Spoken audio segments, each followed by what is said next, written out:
Shalom, selamat hari Minggu. Bapak, Ibu, Saudara-saudari sekalian, selamat datang di ibadah virtual GKI DKI Jakarta. Warta Jemaat hari ini, Minggu 22 Agustus 2021, akan saya bacakan sebagai berikut. Ibadah Minggu virtual GKI DKI Jakarta ditayangkan di channel YouTube GKI DKI Jakarta pada setiap hari Minggu dimulai pukul 9.30 WIB. Liturgi ibadah minggu ini dapat diunduh atau di-download melalui link yang tercantum di deskripsi video ibadah ini. Ibadah minggu hari ini dilayani oleh pemberita firman dibawakan oleh Bapak Jadesmond Saragi MTO. Liturgios Diaken Indriani Jandam, pembaca Alkitab dan pembacaan Warta Jemaat oleh saya sendiri, Penatua Barensius Purba. Pemusik Aldo Johanis. Jika ada jemaat yang meminta untuk dilayani, dapat menghubungi Sekretariat GKI DKI Jakarta di Jalan Dewi Sartika nomor 136A, Cawang, Jakarta Timur. Kami ucapkan selamat ulang tahun kelahiran atau ulang tahun pernikahan bagi jemaat yang berulang tahun di minggu ini. Selengkapnya Warta Jemaat dapat dibaca melalui pesan yang dikirim ke WhatsApp grup jemaat. Mari dukung pelayanan GKI DKI Jakarta dengan memberikan like, comment, dan subscribe channel YouTube GKI DKI Jakarta. Selamat hari Minggu dan selamat beribadah. Tuhan Yesus memberkati.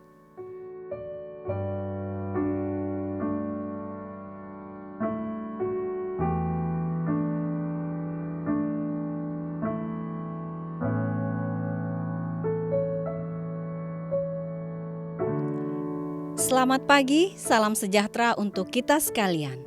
Shalom Bapak Ibu, Saudara-saudari, warga jemaat Gereja Kalimantan Evangelis dimanapun berada. Marilah kita bersama-sama mempersiapkan hati dan pikiran kita untuk memasuki ibadah pada hari ini.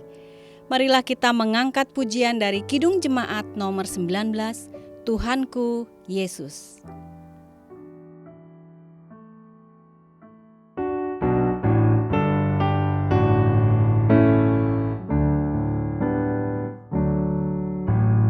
Tuhanku Yesus, Raja alam raya, Allah dan manusia.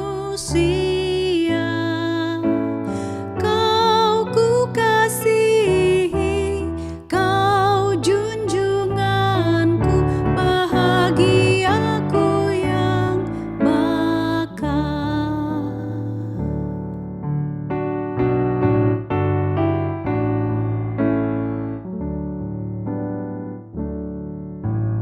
Indah tamasya, indah sawah ladang, sungguh elok berseri. Yang lebih indah, Kau Tuhan Yesus, Engkau menghibur yang sedih.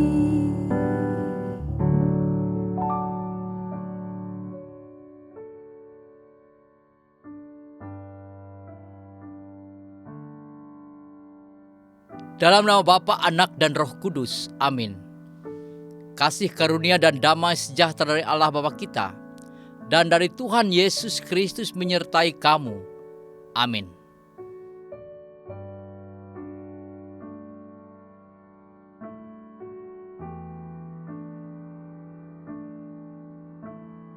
Marilah kita mengangkat satu pujian yang menyatakan hanya dekat Allah saja kita akan tenang, karena Dialah gunung batu dan kota benteng kita. Kita angkat bersama-sama pujian hanya dekat Allah saja.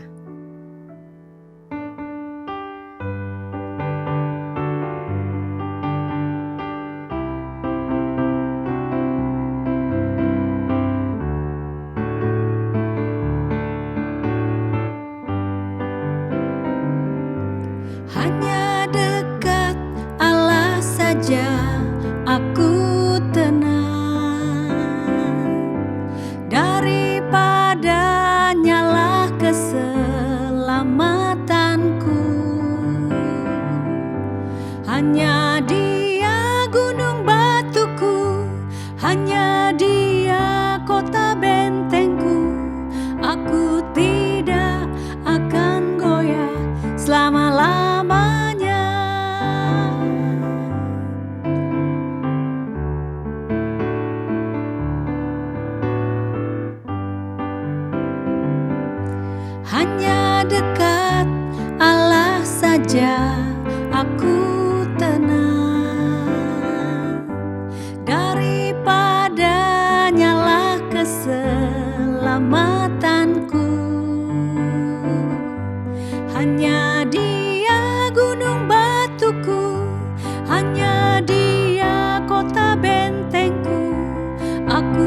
angkat pujian ini sekali lagi.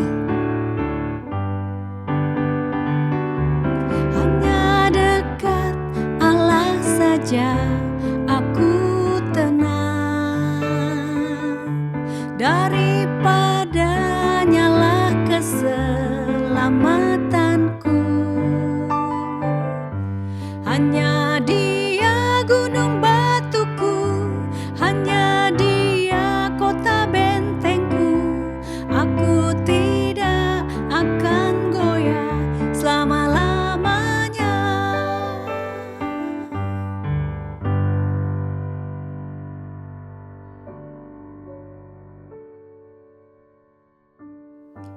Marilah kita merendahkan diri di hadapan Tuhan untuk mengaku dosa dan mengucap syukur di dalam doa kita. Mari kita berdoa.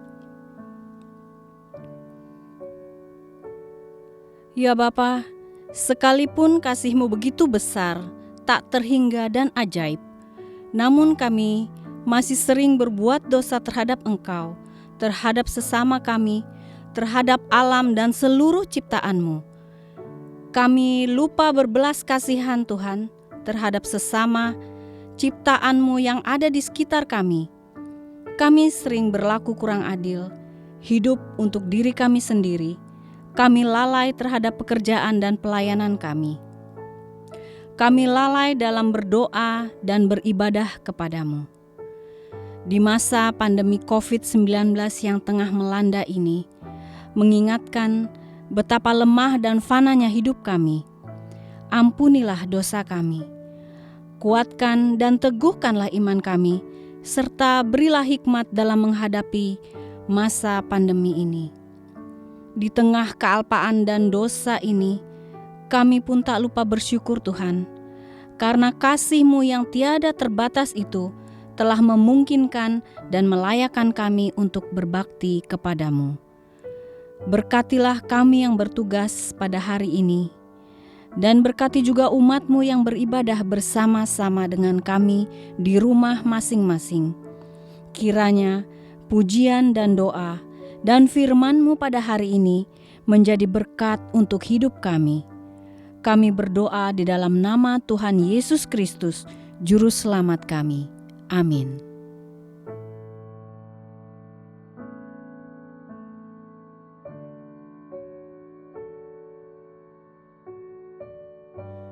Jemaat Tuhan, berita anugerah untuk kita pada hari ini terdapat dalam Yesaya 40 ayat 31 yang berbunyi demikian.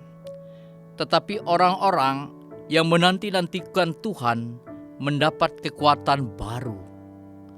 Mereka seumpama Raja Wali yang naik terbang dengan kekuatan sayapnya.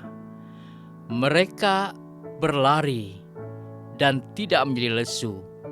Mereka berjalan dan tidak menjadi lelah.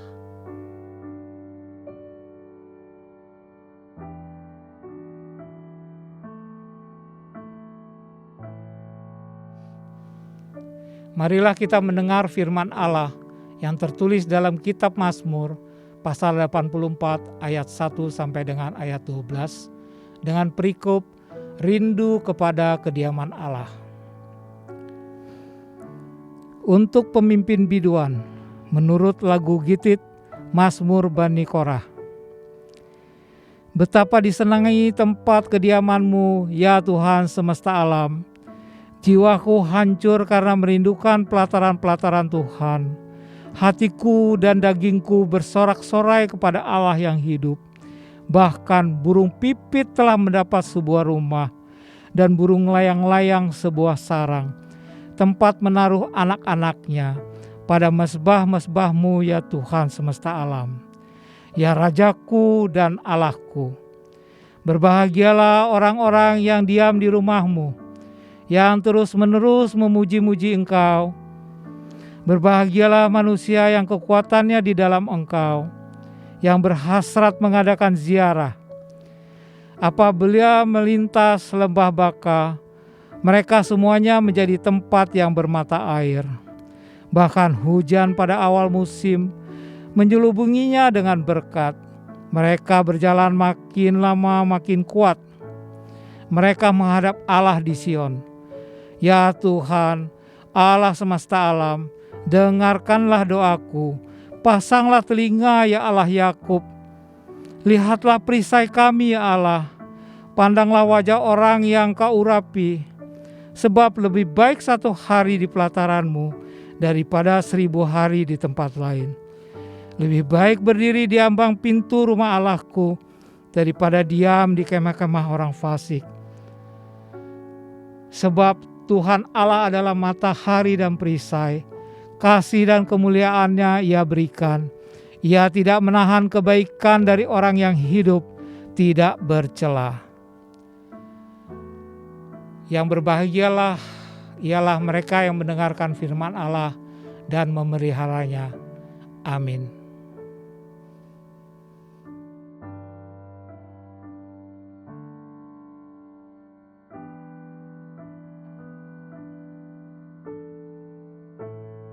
Sebelum kita mendengarkan firman Tuhan, marilah kita mengangkat pujian dari NKB nomor 197, Besarlah untungku karena Yesus milikku.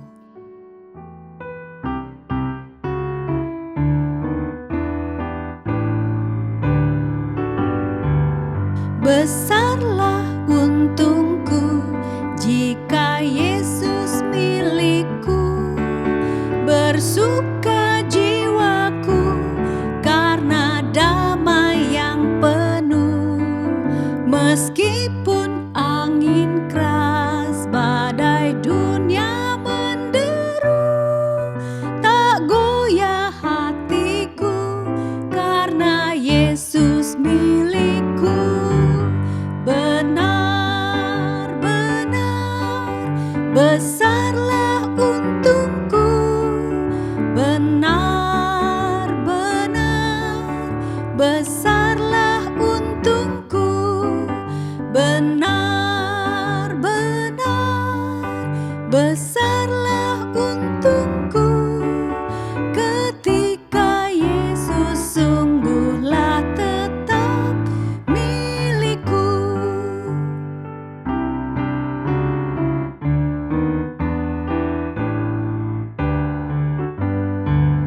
Kendati tiadalah hartaku di dunia, hatiku tak resah, tak bersungut berkesah, karena ku sungguh tahu jika Yesus milikku, tak sia-sialah segenap usahaku. Benar-benar besarlah untungku, benar-benar besarlah untungku, benar-benar besarlah untungku ketika Yesus sungguhlah tetap milikku.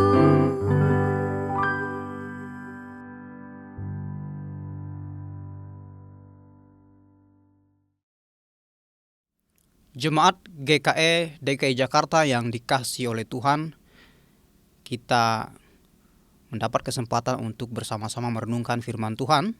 Sebelum itu mari kita memohon pertolongan Tuhan dalam doa. Ya Tuhan, Bapa Surgawi yang kami kenal dalam Tuhan Yesus Kristus, kami bersyukur atas kesempatan ini, kami boleh kembali mendengarkan dan merenungkan firman-Mu. Pimpin kami ya Tuhan, tuntun kami agar kami dapat mendengarkannya dengan baik, memperhatikannya, merenungkannya, dan melakukannya dalam kehidupan kami. Ya Bapa, tolonglah hamba-Mu yang akan menyampaikannya. Dalam nama Kristus kami berdoa dan siap untuk mendengarkan kebenaran-Mu. Amin. Jemaat yang dikasihi Tuhan, teks Alkitab yang menjadi bahan perenungan kita diambil dari Injil Yohanes pasalnya yang ke-6 ayat 67 sampai ayat 71. Di bawah judul yang dibuat oleh Lembaga Alkitab Indonesia, Pengakuan Petrus.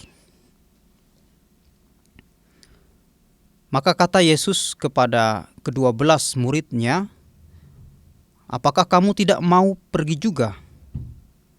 Jawab Simon Petrus kepadanya, "Tuhan, kepada siapakah kami akan pergi?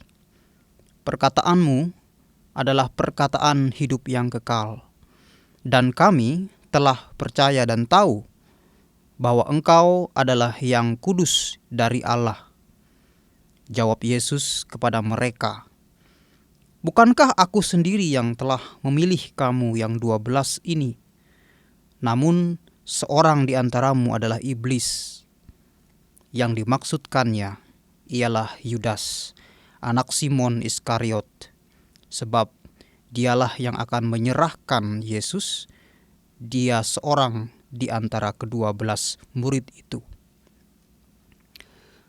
Berbahagialah kita yang mendengarkan firman Tuhan dan melakukannya dalam kehidupan kita hari lepas hari. Jemaat Tuhan, sebagian besar orang mengidam-idamkan kehidupan yang sempurna, kehidupan yang bebas dari persoalan, polemik, atau gesekan. Tentu saja kesempurnaan mengisyaratkan kebahagiaan. Hidup beriman kepada Tuhan juga seringkali dimaknai sebagai kebahagiaan. Meskipun demikian, seperti yang ditulis oleh penulis Injil, kebahagiaan itu tidak menampilkan adanya penganiayaan yang terjadi terhadap murid-murid Tuhan. Dari awal, kehidupan Kristen tidak lepas dari pengalaman-pengalaman yang jujur saja menyakitkan. Ternyata, kebahagiaan itu tidaklah sederhana. Banyak tantangan dan tidak mudah. Namun, ada alasan tersendiri mengapa para pengikut Yesus berani mempertaruhkan hidup mereka demi iman. Alasan itu terungkap dalam kata-kata Petrus, sebuah pengakuan dalam bacaan kita hari ini. Ayat 68 dan ayat 69.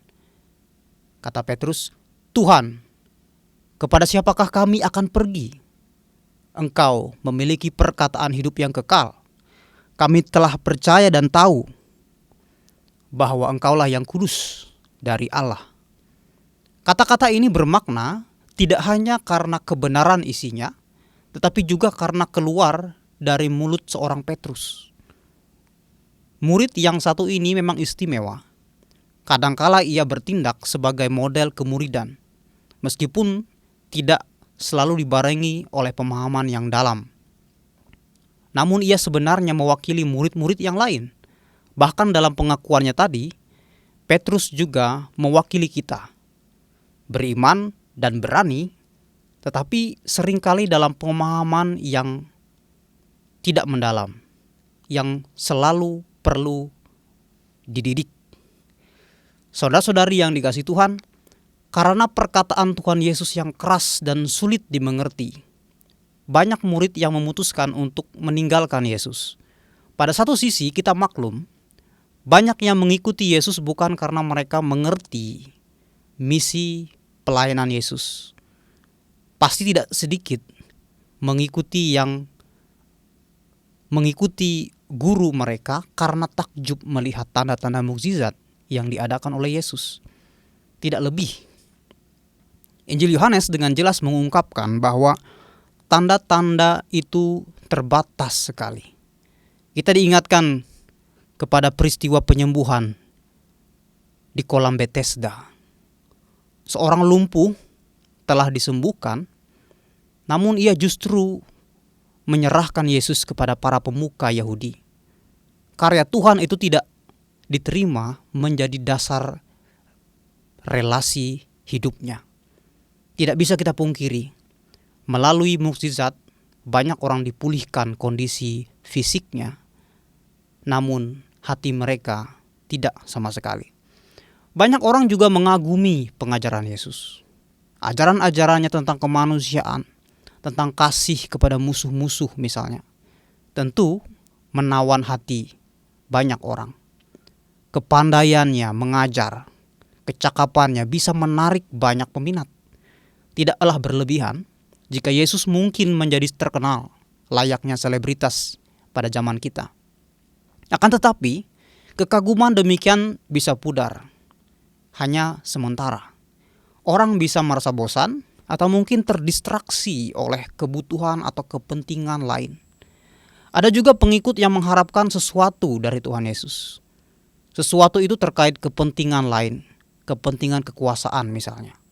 Ketika Yesus diketahui, disadari tidak memiliki tanggapan terhadap gagasan-gagasan tertentu, misalnya pembebasan dari kekuatan bangsa asing pada waktu itu misalnya, murid-murid Tuhan Yesus menarik diri. Penginjil Markus misalnya mencatat ketika penangkapan Yesus terjadi, semua murid itu meninggalkan dia dan melarikan diri. Apapun alasannya, bagi seorang guru seperti Yesus, kehilangan pengikut bisa saja menjadi persoalan. Ditinggalkan oleh murid-muridnya bisa dipahami sebagai pertaruhan kredibilitas. Hal yang sama berlaku kepada Yesus. Akan tetapi Yesus sendiri tahu bahwa pengajarannya tidak selalu dapat diterima. Pelayanannya di dunia bukan demi memuaskan hati setiap orang. Tidaklah mengherankan jika kita menyadari bahwa manusia cenderung berusaha untuk mengikat komitmen pengikut-pengikut mereka dengan manipulasi, janji-janji, dan lain sebagainya. Akan tetapi, Yesus tidaklah demikian.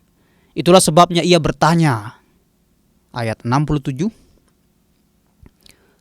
apakah kamu mau pergi juga? Pertanyaan yang singkat tetapi sangat dalam. Saudara-saudari yang dikasihi Tuhan, Petrus mewakili diri murid-murid yang bersedia berjalan bersama Tuhan. Kualitas imannya telah teruji melalui berbagai pengalaman, tantangan, bahkan aniaya. Akan tetapi bukan tanpa keterbatasan. Sebagai manusia, pernyataan imannya tidak sepenuhnya dibangun atas pemahaman yang lengkap terhadap dirinya. Ya, seringkali kita merasa mengenal diri kita, merasa mengetahui kedalaman batin kita. Kita berani membuat pengakuan berdasarkan keyakinan kita. Akan tetapi, kita sesungguhnya tidak mengenal diri kita seperti yang kita bayangkan. Hanya Tuhan Yesus yang tahu. Hanya Yesus yang mampu menilai kedalaman dan komitmen hati manusia, komitmen hati kita. Dari perspektif para murid, butuh waktu untuk berjalan bersama Yesus, dan pada satu titik menyadari ada hal yang tidak dapat mereka terima. Jemaat Yohanes pada abad pertama dapat mengilustrasikan kebenaran ini. Sebagai pengikut Tuhan yang percaya bahwa mereka telah lahir baru, kenyataannya jemaat ini masih bergumul dengan kuasa-kuasa dosa. Ajaran penulis 1 Yohanes mencerminkan keadaan jemaatnya ketika itu, di mana ada orang yang berkata, "Aku mengasihi Allah," tetapi ia membenci saudaranya. Orang demikian, menurut penulis 1 Yohanes, adalah pendusta. Karena siapa yang tidak mengasihi saudaranya, yang dilihatnya tidak mungkin mengasihi Allah yang tidak dapat dilihatnya. Pengalaman ini merupakan contoh nyata di mana manusia mengira mampu menilai diri mereka, mengukur kasihnya kepada Tuhan, namun kenyataannya tidak. Di antara kita tidaklah sulit menjumpai perilaku orang-orang yang serupa. Saudara-saudari yang dikasihi oleh Tuhan, pengakuan Petrus dalam bacaan kita tidak ditanggapi secara langsung oleh Tuhan. Mungkin pernyataannya terlalu tepat untuk perlu dibahas lagi. Atau mungkin juga pernyataan itu hanya dimotivasi oleh perasaan atau emosi Petrus atau para murid saja. Pada titik ini, perhatian dialihkan kepada kenyataan yang belum terungkap jelas di mata murid-murid Tuhan. Yesus berkata, "Bukankah aku sendiri yang memilih kamu yang 12 ini? Namun, salah seorang di antara kamu adalah iblis." Pernyataan ini keras, sebab membungkam mereka yang berani berkata kepada Yesus, "Jangan pertanyakan iman kami." Kata-kata Yesus ini harus dipahami sebagai sebuah peringatan keras. Kedekatan dengan Yesus tidak memastikan seseorang itu setia. Yudas berjalan bersama Yesus, mendengarkan pengajaran darinya tiap-tiap hari, turut mengadakan mukjizat, tetapi semua itu bukan jaminan. Orang bisa bertahan karena sebatas terjalinnya hubungan emosional. Seorang sahabat karib bisa saja suatu saat berbalik memusuhi kita. Sebagian orang bisa bertahan karena perjanjian atau kontrak. Setelah ikatan itu berakhir, mereka mengambil jalur yang mungkin berseberangan.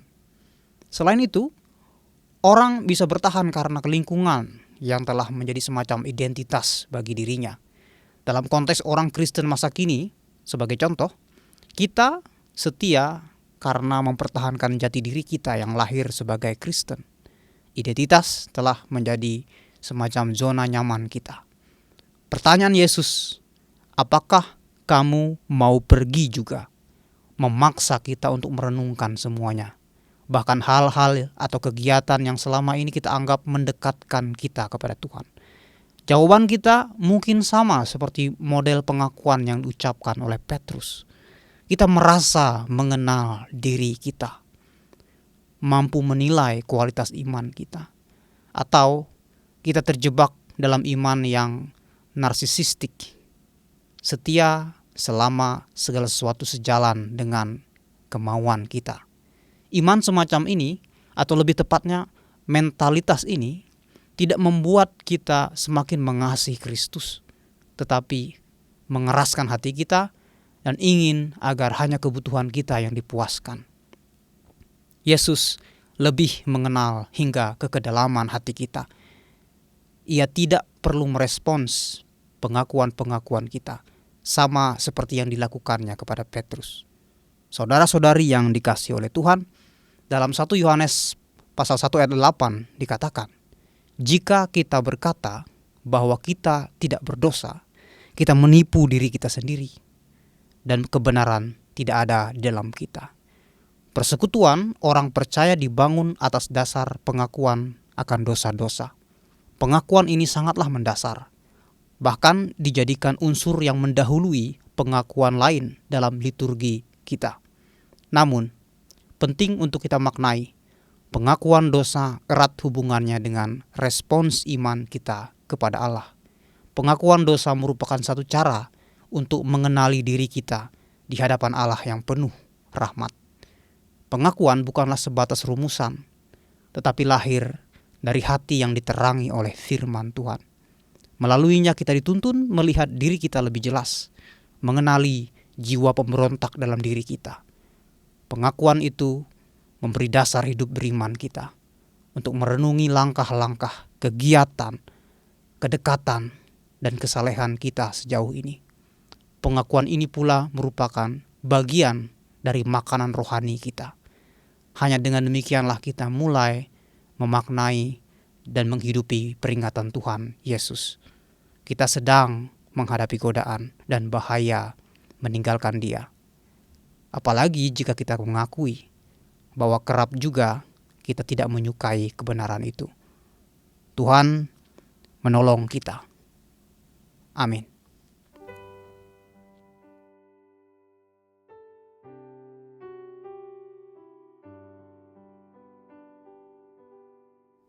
Jemaat GKE DKI Jakarta yang dikasihi Tuhan, mari kita merendahkan diri kita di hadapan Tuhan dan menaikkan syafaat kita.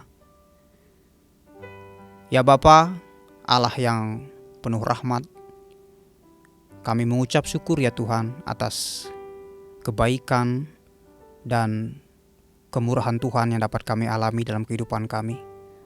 Secara khusus kesempatan ketika kami dapat mendengarkan kebenaran firman-Mu dan kesempatan untuk merenungkannya untuk menjadikan hidup beriman kami senantiasa bertumbuh dalam pengenalan akan Tuhan dan pengakuan bahwa kami membutuhkan pertolongan Tuhan. Kami menyadari ya Tuhan, kami tidak mampu berjalan sendiri. Kami tahu bahwa sekuat apapun kami melangkah, kami mencoba untuk mempertebal iman kami. Kami senantiasa dihantui oleh berbagai macam godaan untuk meninggalkan Tuhan, untuk merasakan kekhawatiran ketika kami harus mempertahankan apa yang kami imani. Ya Tuhan, berikanlah kami hikmat, berikanlah kami sukacita dalam melewati hari-hari di mana kami harus menyatakan iman kami di tengah kesulitan-kesulitan dan masalah-masalah. Kami memohon pertolongan-Mu agar kami dapat menemukan, menjumpai dalam pengalaman-pengalaman keseharian kami kebenaran dan kesempatan untuk mewartakan iman kami. Ya Tuhan, kami hendak menyerahkan hidup kami. Kami menaikkan syafaat ini agar Tuhan selalu menyertai, menolong gereja kami, secara khusus gereja Kalimantan Evangelis Jemaat DKI Jakarta, tempat di mana kami berkarya, melayani dan bersekutu. Ya Tuhan, kami memohon pertolongan-Mu, Engkau yang menguatkan para pelayan Tuhan yang berkarya di lingkungan kami. Secara khusus, nama-nama yang bisa kami sebutkan: Bapak Pendeta Edi Liverda, Ibu Ina Sisani, dan Ibu Pendeta Pastria Ekatara, dan tentunya rekan-rekan kami, para penatua dan diaken yang melayani tidak mengenal lelah untuk mewartakan kebenaran, untuk membangun persekutuan di mana kami dapat bertumbuh dan semakin mengasihi Kristus dan mengasihi sesama kami. Berikanlah kami kesehatan, kekuatan, dan rasa syukur kiranya selalu mengalir dari kehidupan kami atas pertolongan Tuhan. Kami berdoa ya Tuhan untuk jemaat GKI DKI Jakarta, dimanapun mereka berada, yang untuk sekian waktu belum dapat berkumpul secara langsung, bertatap muka. Kau menolong mereka masing-masing dalam peribadatan mereka di rumah mereka masing-masing untuk selalu dapat melihat dan mengalami kebaikan dan penyertaan Tuhan. Engkau jamah mereka ya Tuhan dalam situasi yang mereka hadapi, baik itu situasi yang menyakitkan di tengah kesulitan, masalah yang mereka sedang hadapi, baik itu secara ekonomi, finansial, kesehatan, dan lain sebagainya. Engkau menolong mereka untuk melewati ini dengan iman kepada Kristus. Berkatilah secara khusus mereka yang sakit, secara fisik, mereka membutuhkan lawatan Tuhan. Ya Bapa, sertai dan tuntun mereka selalu. Kiranya hati mereka selalu dipenuhi oleh sukacita dan syukur karena Tuhan tetap bermurah hati kepada mereka. Bagi orang-orang tua kami, sesepuh kami yang mungkin sedang dalam perawatan, yang sedang merasakan kelemahan-kelemahan fisik, Engkau yang memelihara kehidupan mereka. Engkau yang mencukupkan apa yang mereka butuhkan, baik secara material maupun secara rohani. Engkau yang melawat kehidupan mereka. Engkau menolong saudara-saudara kami, jemaat kami yang beraktivitas di tengah situasi pandemi yang belum kunjung mereda. Engkau menolong para narasumber kesehatan yang berjuang untuk membantu agar pandemi ini segera dapat terlewati dengan baik. Engkau berikan mereka hikmat, kekuatan, kesehatan, dan sukacita dalam mengemban tugas mereka. Berkatilah setiap orang yang membutuhkan pertolongan Tuhan karena berbagai persoalan dan kendala ya Tuhan. Bagi orang-orang yang berkekurangan, Engkau yang mencukupi kebutuhan mereka, menolong agar selalu ada jalan keluar atas masalah-masalah yang mereka hadapi. Kami berdoa ya Tuhan bagi bangsa dan negara kami, secara khusus para pemimpin kami, presiden kami, wakil presiden kami, dan para menteri yang membantu mengelola pemerintahan, juga pemimpin-pemimpin di daerah. Engkau tahu beban yang ada di pundak mereka, tidak mudah untuk dapat mereka laksanakan. Engkau yang menolong mereka, membimbing mereka, memberikan mereka hikmat, kebijaksanaan untuk mengambil keputusan-keputusan penting yang dapat mensejahterakan kehidupan bangsa kami. Ya Tuhan, kami hendak menyerahkan hidup kami, harapan-harapan kami juga terkait dengan keinginan Jemaat GKI DKI Jakarta untuk memiliki sebuah tempat yang representatif di mana kami dapat bersekutu, melakukan aktivitas, kegiatan bergereja kami. Engkau menolong agar kami dapat mewujudkannya. Hanya karena pertolongan Tuhanlah kami percaya kami dapat melakukan dan mempersiapkan segala hal yang perlu untuk hal itu ya Tuhan. Ya Tuhan, kami berdoa menyerahkan hidup kami, segala harapan-harapan kami yang lainnya yang tidak mungkin kami sebutkan dalam doa syafaat ini. Namun kami percaya Engkau yang tahu, Engkau yang punya kuasa untuk menolong dan memberikan jalan keluar untuk setiap persoalan masalah yang dihadapi oleh anak-anak Tuhan yang bersama-sama merindukan lawatan Tuhan dalam hidup mereka. Ya Tuhan, kami akhiri doa ini dengan mengucapkan doa yang pernah Tuhan Yesus ajarkan kepada kami. Bapa kami yang di surga, dikuduskanlah namamu. Datanglah kerajaan-Mu, jadilah kehendak-Mu di bumi seperti di surga. Berilah kami pada hari ini makanan kami yang secukupnya, dan ampunlah kami akan kesalahan kami, seperti kami juga mengampuni orang bersalah kepada kami. Dan janganlah membawa kami dalam pencobaan, tetapi lepaskanlah kami dari yang jahat. Karena Engkaulah yang punya kerajaan, dan kuasa, dan kemuliaan sampai selama-lamanya. Amin.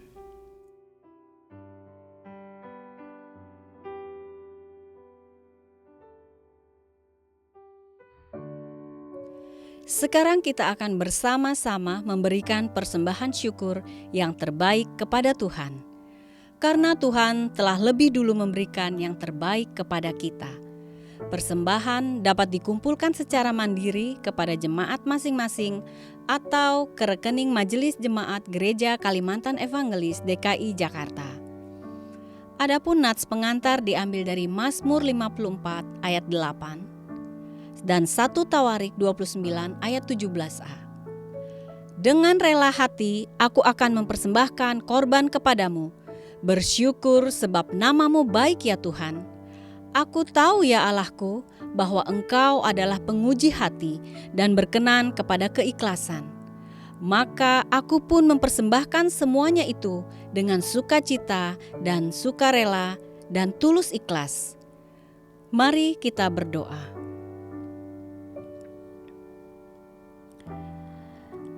Dengan sukacita dan sukarela, kami mau memberikan persembahan kami kepadamu ya Tuhan, untuk menopang pelayanan gerejamu di tengah pandemi COVID-19 ini, supaya gerejamu tetap teguh mengabarkan berita Injilmu kepada dunia ini, terutama meneguhkan dan menguatkan iman kami umatmu. Berkatilah kami yang akan memberikan persembahan ini, agar selalu hidup dalam kelimpahan-Mu. Amin.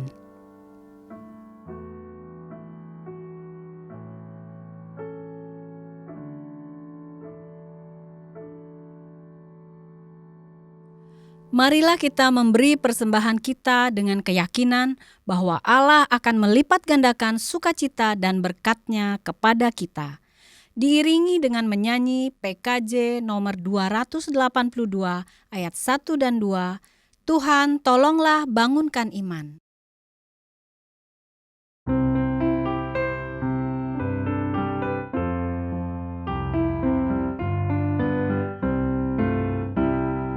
Tuhan tolonglah, bangunkan iman, pulihkanlah kasih yang remuk.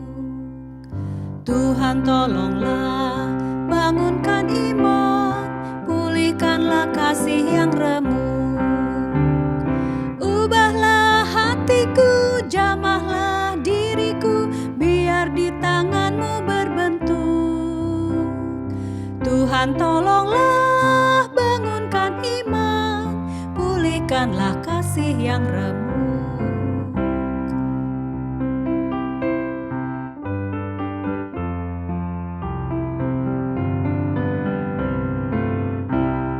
Hati bersujud, jiwa menyembah, hidupku masyurkan kasih-Mu. Hati bersujud, jiwa menyembah, hidupku masyurkan kasih-Mu. Terimalah baktiku, layakkan diriku untuk kemuliaan nama-Mu. Hati bersujud, jiwa menyembah, hidupku masyurkan kasih-Mu.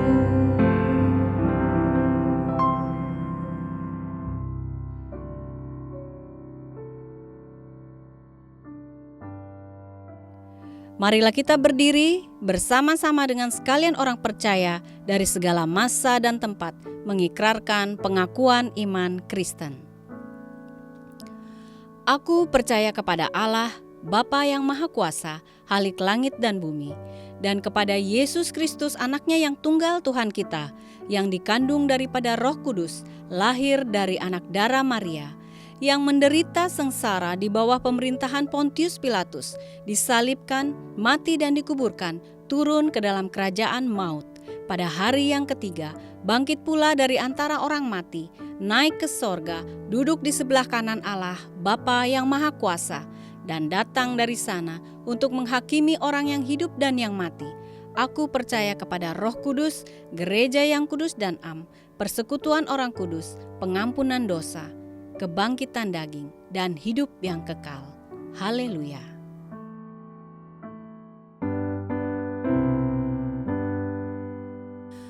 Haleluya,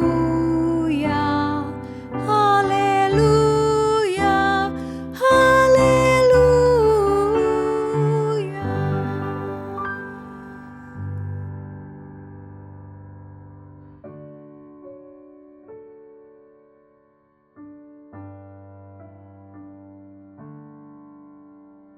Sebelum kita menerima berkat Tuhan, marilah kita mengangkat satu pujian, Yesus harapan jiwaku.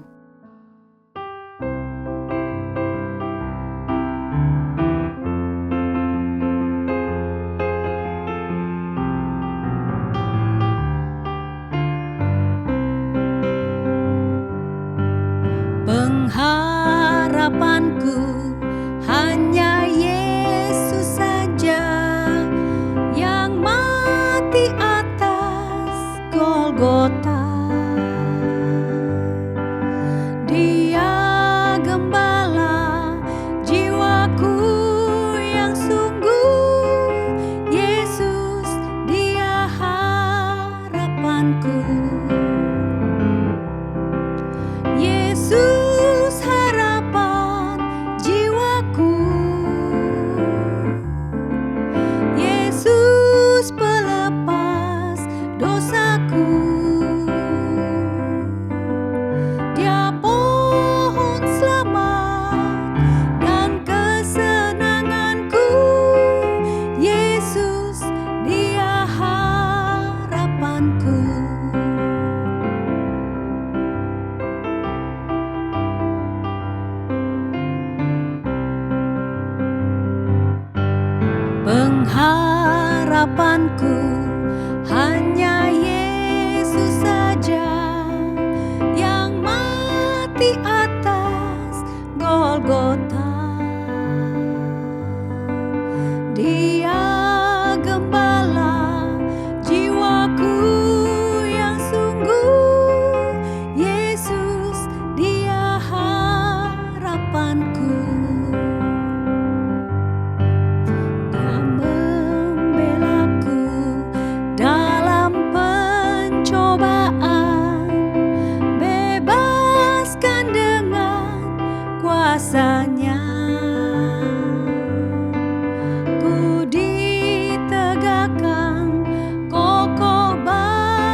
Jemaat Tuhan, terimalah berkat dari Tuhan.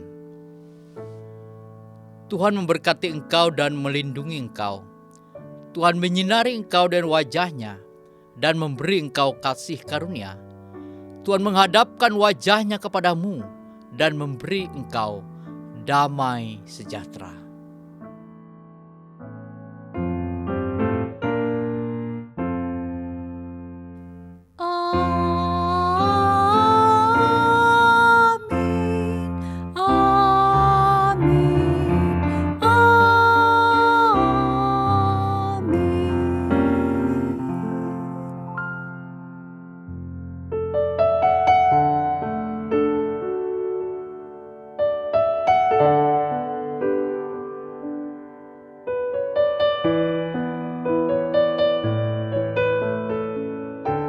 Ibadah kita telah selesai. Terima kasih telah beribadah bersama Gereja Kalimantan Evangelis DKI Jakarta. Bersama ini kami juga menghimbau agar jemaat tetap mematuhi protokol kesehatan dengan tetap memakai masker, mencuci tangan, menjaga jarak, menjauhi kerumunan, membatasi mobilitas, dan yang terpenting, jangan lupa berdoa. Mari terus dukung pelayanan GKE DKI Jakarta dengan klik tombol subscribe channel YouTube GKE DKI Jakarta. Jangan lupa berikan like dan komen di kolom yang tersedia. Sampai jumpa di ibadah selanjutnya. Tuhan Yesus memberkati kita sekalian. Shalom.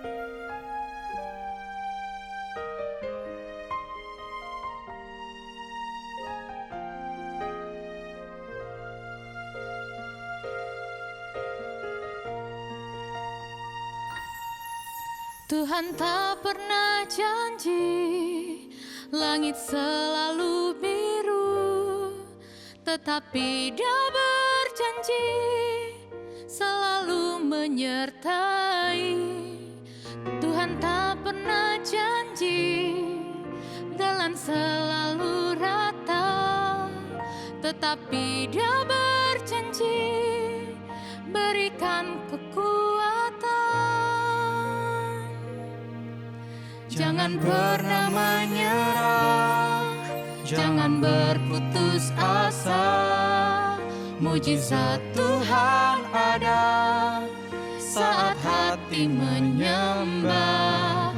Jangan pernah menyerah, jangan berputus asa. Mujizat Tuhan ada bagi yang setia dan percaya.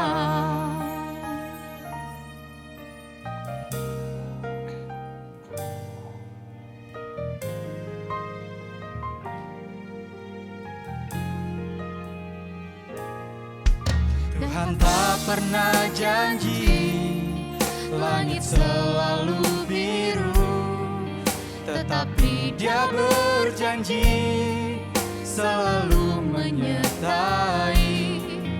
Tuhan tak pernah janji jalan selalu rata, tetapi Dia berjanji berikan kekuatan.